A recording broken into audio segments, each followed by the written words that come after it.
NIS board में जिन students ने अप्रैल अक्टूबर 2024-25 के लिए एडमिशन लिया है क्लास 10 12th में, उन सभी स्टूडेंट्स के जो प्रैक्टिकल के मैनुअल हैं वो आ चुके हैं और मैंने लगभग सभी मैनुअल जो प्रैक्टिकल के हैं सॉल्व कर दिए हैं और क्लास 10th के मैं अपलोड भी कर चुका हूं सभी जो प्रैक्टिकल मैनुअल हैं, और 12th क्लास के भी अपलोड कर रहा हूं, कुछ अपलोड कर चुका हूं और कुछ अभी अपलोड करने बाकी हैं जो जल्द ही आपको मिल जाएंगे। आज का जो हमारा सब्जेक्ट है वो होम साइंस क्लास 12th का, जिसका सब्जेक्ट कोड है 321। तो सबसे पहले तो आप सभी स्टूडेंट्स इस तरीके की प्रैक्टिकल की फाइल है जो कि आपको किसी भी स्टेशनरी की शॉप से इजीली मिल जाएगी। उससे पहले आप इसमें ये देख लें कि इसमें एक तरफ तो आपके जो लर्निंग वाले पेजेस होते हैं और एक तरफ इसमें आपके प्लान शीट होते हैं। इस तरीके की जो प्रैक्टिकल की फाइल है वो लेके आ जानी है, उसमें सारे आपको प्रैक्टिकल बनाने हैं। अब प्रैक्टिकल बनाने किस तरीके से, क्या क्या सावधानियां बरतनी है, किस तरीके से हमें तैयार करना है, इसको मैं इस वीडियो के माध्यम से बताने वाला हूं। तो आप इस वीडियो को पूरा देखें, स्किप बिल्कुल ना करें।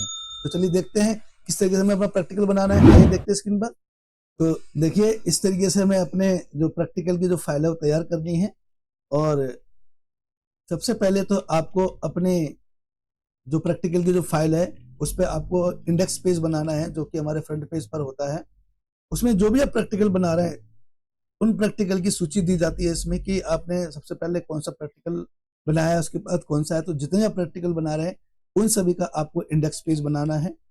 जैसे कि मैंने बनाया, देखिए ये आपके पूरे 10 प्रैक्टिकल हैं जो कि मैंने इसमें सॉल्व किए हैं और सबकी मैंने इंडेक्स पेज बनाया है। तो आपको इसका इंडेक्स पेज बनाना है। तो आइए चलिए देखते हैं प्रयोग नंबर 1 किस तरीके से हमें इसे सॉल्व करना है। सबसे पहले दे रखा है मौसमी खाद्य पदार्थ का परीक्षण किस तरीके से करें। तो सबसे पहले आप उसका उद्देश्य लिखें और मौसमी खाद्य पदार्थ को संरक्षित करना किस तरीके से हम संरक्षित करें इसके बारे में बताया गया है, परिचय दिया गया है। परिचय को आप अच्छे से इसको नोट डाउन करें। देखिए मौसमी जो हमारा खाद्य पदार्थ है वो है हमारा आम का अचार, किस तरीके से रखा जाता है। और एक सबसे इंपॉर्टेंट बात जो सभी स्टूडेंट्स को बतानी है कि आप जो भी प्रैक्टिकल बना रहे हैं तो उसकी जो हेडिंग है वो आपको ब्लैक पेन से लिखनी है और इसकी जो आप डेफिनेशन दे रहे हैं वो आपको ब्लू पेन से लिखना है, जैसा कि मैं स्क्रीन पर बता रहा हूँ। इसका खास ध्यान रखना है और राइटिंग आपकी नीट एंड क्लीन हो, साफ साफ सुंदर सुंदर लिखना है। ये आपका प्रैक्टिकल 20 मार्क्स का है और ये 20 मार्क्स आपको इजिली मिल जाएंगे अगर आपका प्रैक्टिकल साफ और सुथरा नीट एंड क्लीन हो, अच्छा हो। इस तरीके से बनाना है आपको। और जितने भी आपके जो पिक्चर्स हैं जैसा कि आप स्क्रीन पर देख रहे हैं, इन पिक्चरों को आप ड्रॉ तो कर नहीं पाएंगे तो आप इसका प्रिंट आउट निकालकर इसको अपने ब्लैंक जो शीट है उस पर चिपकाना है और लाइनिंग वाली शीट पर इनकी इंफॉर्मेशन जो भी आप दे रहे हैं इसके बारे में बता रहे हैं वो लिखनी है। जैसा कि आप स्क्रीन पर देख रहे हैं, आपको इस तरीके से इसको साफ साफ सुंदर सुंदर राइटिंग में लिखना है और इसकी विधि बतानी है कि किस तरीके से हमें इसको तैयार करना है और टिप्स भी बताई गई हैं और लास्ट में इसका निष्कर्ष भी दिखाया गया है। और इसका उत्पादन जो हमने किया है उसका मूल्यांकन नीचे दी गई तालिका में दिया गया है कि इसका रंग कैसा है, स्वाद कैसा है और किस तरीके के हमें मसाले डालने हैं। ये सारी बातें हमें एक प्रैक्टिकल में बतानी होती हैं। तो आप इसका खास ध्यान रखें, प्रैक्टिकल पूरा करें। चलिए आइए प्रैक्टिकल नंबर 2 को देखते हैं। प्रयोग 2, पोषक तत्व के संदर्भ की विधि द्वारा घर पर तैयार पकवान का मूल्यांकन कैसे करें। ये हमारा प्रैक्टिकल का नाम है और ये आपको अच्छे से साफ साफ सुंदर सुंदर में वर्डों में लिखना है और उसके बाद उसको अंडरलाइन कर देना है। उसके बाद इसका परिचय देना है सभी प्रैक्टिकलों का। देखिए परिचय के बाद उसके उद्देश्य देने हैं और उसके बाद आपको जो प्रैक्टिकल है उसके बारे में बताना है, उसकी विधि बतानी है, सामग्री बतानी है कि किस तरीके से हमें तैयार करना है। तो इसमें दे रखा है बाजरा लड्डू, तो उसमें हमें क्या क्या सामग्री चाहिए और किस तरीके से उसको तैयार करना है। और जैसा कि आप पिक्चर में देख रहे हैं कि देखिए ये पिक्चर दी गई है, इसके आपको प्रिंट आउट निकलवा कर इसकी ब्लैंक शीट पर चिपका देना और उसके बारे में इसकी विधि दी गई है, विधि को अच्छे से करें। उसके बाद जो नेक्स्ट हमारा है वो है हमारा गेहूं बेसन के लड्डू और इसकी सामग्री दी गई है, किस तरीके से हमें तैयार करना है, विधि बताई गई है। और उसी में नेक्स्ट आता है हमारा अंकुरित मूंग दाल का रायता किस तरीके से बनाया जाता है। तो इसमें इसकी सामग्री, और ये रायता मेरा फेवरेट है तो मैं अक्सर बनाता हूँ, तो अभी ट्राई करें इसको तो अच्छा लगेगा आपको। बहुत ही स्वादिष्ट और काफी लाजवाब होता है और ये इसकी विधि बताई गई है किस तरीके से हमें इसको तैयार करना है।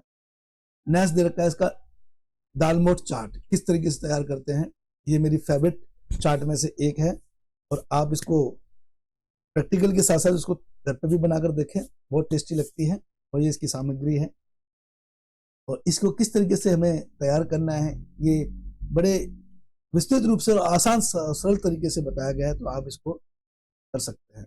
उसके बाद जो नेक्स्ट आता है हमारा खमीरीकरण विधि, यानी कि जैसे कि जो दक्षिण भारत की इडली और डोसा तथा गुजरात में खमन ढोकला हमारे देश के आमतौर पर बनाए जाने वाले कुछ विविध खाद्य पदार्थ है जो इस प्रकार देखिए। इडली बताइए किस तरीके से बनाई जाती है, इसमें सामग्री क्या क्या चाहिए, किस तरीके से इसको तैयार करना है, ये सारी बातें इसमें बताई गई हैं। उसके बाद इडली के साथ साथ हमें नारियल चटनी की आवश्यकता पड़ती है जो कि हमें घर पर ही बनानी पड़ती है, और नारियल चटनी की बनाने की सारी विधि और सामग्री बताई गई है कि किस तरीके से हमें क्या क्या सामग्री इसमें चाहिए, ये सारी बातें आपको उसमें लिखनी है।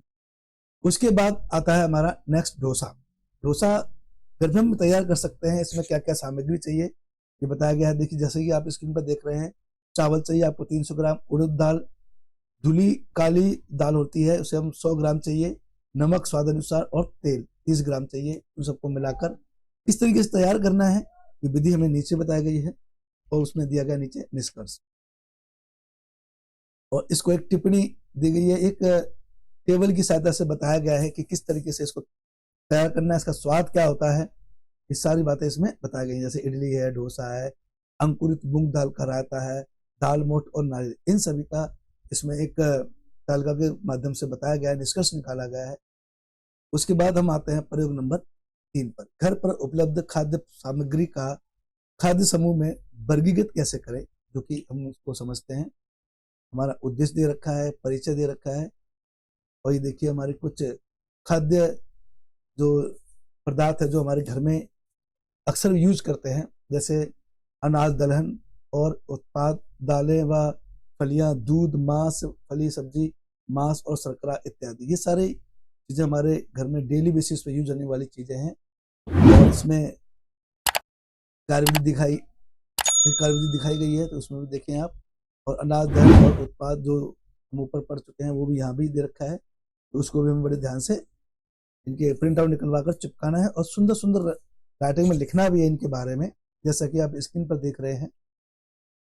और इन सभी को आप एक तालिका के द्वारा विस्तृत रूप से इसको एक्सप्लेन भी करना है, इसका निष्कर्ष निकालना है। निष्कर्ष देखिए नीचे दिया गया है, इसका निष्कर्ष क्या निकलना है, ये सारी बातें हमें हर प्रैक्टिकल में करनी होती हैं और बताना होता है अच्छे ढंग से। उसके बाद आता है हमारा प्रयोग नंबर 4, प्रदूषण के स्रोत की पहचान तथा उपचारात्मक सुझाव। उद्देश्य दिखाया गया है, उद्देश्य को लिखना है, और परिचय दिया गया है। तो ये देखिए एक चित्र की सहायता से बताया गया है कि हमारे जो वातावरण में किस प्रकार से उसका पॉल्यूशन हो रहा है और किस तरीके से बढ़ता जा रहा है, जो हमारी पृथ्वी के लिए, मानव जाति के लिए, मानवता के लिए कितना बड़ा एक जो इसका नुकसान होने वाला है, तो उनके लिए कितना बड़ा एक आघात पहुंचा रहा है। ये देखिए कार्यविधि दिखाई गई है इसका, किस प्रकार ये हमारे लिए नुकसानदायक है, किस प्रकार ये हमें नुकसान पहुंचा रहा है, ये सारी बातें इसमें बताई गई हैं। विस्तृत रूप से इसको बताया गया है, इजीली और आसान तरीके से बताया गया है। और आप सभी स्टूडेंट इसका खास ध्यान रखें कि आपकी जो राइटिंग नीट एंड क्लीन हो, साफ साफ सुंदर सुंदर लिखें, गलतियां ना करें। देखिए सब बताया गया है, जल प्रदूषण, वायु प्रदूषण, मिट्टी प्रदूषण और ध्वनि प्रदूषण, इन सभी प्रदूषण के बारे में एक विस्तृत रूप से इसमें एक्सप्लेन किया गया है। तो चलिए आइए देखते हैं नेक्स्ट अपना प्रयोग नंबर 5। अपने परिजनों के दायित्व व कार्यों में आयु और लिंग के अनुसार भेद पहचानना, किस तरीके से हम करते हैं। देखिए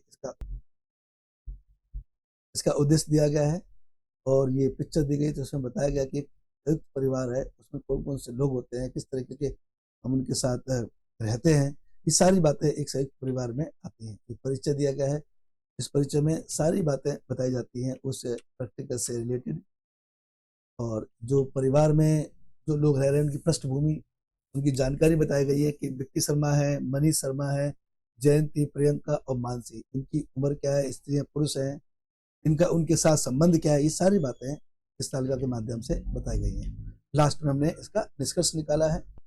चलिए प्रयोग नंबर 6 को देख लेते हैं कि इसमें हमें क्या बताना है।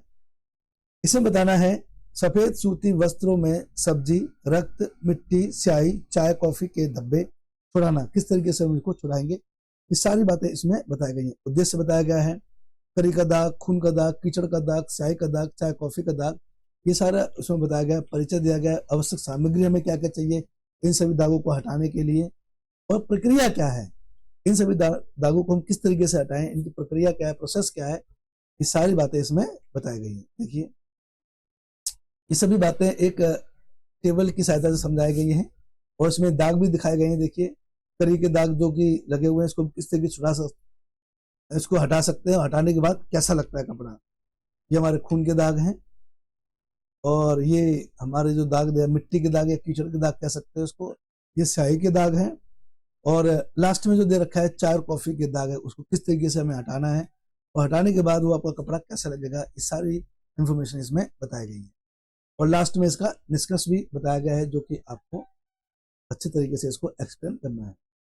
तो चलिए आइए देखते हैं प्रयोग नंबर 7 किस तरीके से करना है। 6 हमारे कंप्लीट हो चुके हैं, 6 प्रयोग हमारे कंप्लीट हो चुके हैं। चलिए देखते हैं। पीतल, एल्युमिनियम, चांदी और प्लास्टिक की देखभाल तथा रख रखाव।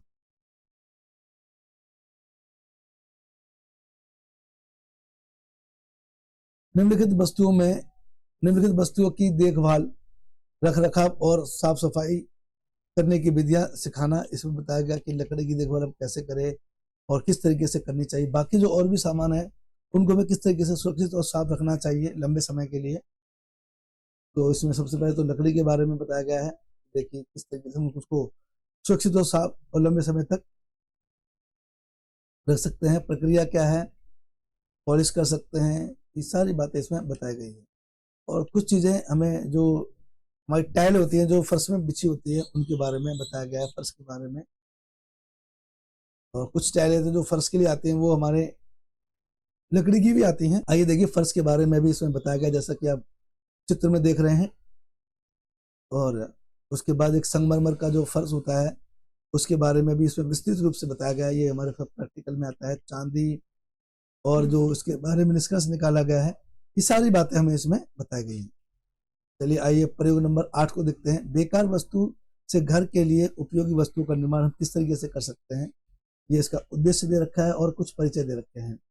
कुछ घरेलू जो डब्बे जैसे कि मिठाई के डब्बे हो गए या और भी जैसे डब्बे होते हैं, उनकी सहायता से हम कुछ और नए अट्रैक्टिव कुछ सामान बना सकते हैं जो कि घर की शोभा बढ़ा सकते हैं और उसमें आपकी चीजें इजीली रख सकते हैं।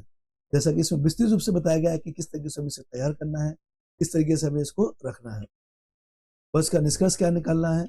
निष्कर्ष निकला हुआ है, देखिए इस तरीके से हमारे 8 प्रैक्टिकल जो है कंप्लीट हो चुके हैं। अब हम 9वां प्रैक्टिकल करते हैं। देखिए रंग चक्र बनाना। उद्देश्य देखते हैं, रंग चक्र बनाना। परिचय, ये परिचय दिया गया है, उसको ध्यान से आप पढ़ ले और उसको अच्छे से लिखिए और क्या क्या सामग्री की हमें आवश्यकता पड़ती है ये सारा हमें इसमें बताया गया। ये देखिए हमारा जो कलर है व्हील कलर दे रखा है हमारा, इस तरीके से इसको हमें अच्छे से मेंटेन करना है और प्रक्रिया दे रखी है कि किस तरीके से उसको हमें तैयार करना है। सारी बातें इसमें दिखाई गई हैं और ये निष्कर्ष दिखाया गया है।